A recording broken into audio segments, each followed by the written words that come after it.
سلامونه او نیکی هیلې درنو لیدونکو هغه ملتونه او ولسونه چې د خپل هغو بېوزله معلولینو او کونډو یتیمانو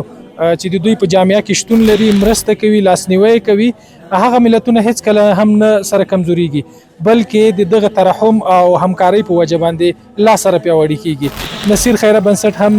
د خپل هوادوالو سره د همکارۍ په خاطر باندې نن میدان وردګ ولایت ته راغلی یو سلاوي او کورنیو ته مو خوراکي مواد راوړي دي چې په دې کې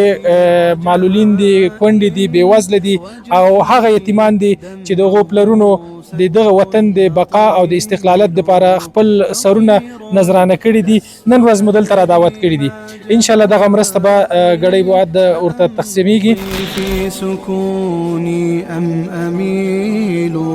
إلهي خطوتي تاهت او هغه ډونرانو هغه مالی مرسته کوونکو څخه هم ډیره زیاته مننه چې د موږ هیوادوالو سره په هر سخت حالت کې درېدلي دي او د موږ سره مرسته کړې ده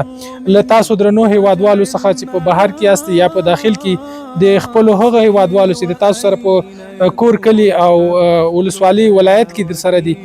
د هغوی لاسنیوی وکړئ اگر که هغه د یو یتیم کفالت وي که هغه د یوه بېوزله کورنۍ کفالت وي تاسو له دوی سره مرسته وکړئ موږ به یو بل ته لاسونه سره ورکړو تر څو مو د خپل ملت په پښو ودرېږي د دوی دپاره موږ اقتصادي پروژو ته ضرورت لرو تر څو دوی خودکفیله سي او د خپل روښانه راتلونکي دپاره دوی خپل لار په خپله باندې وټاکي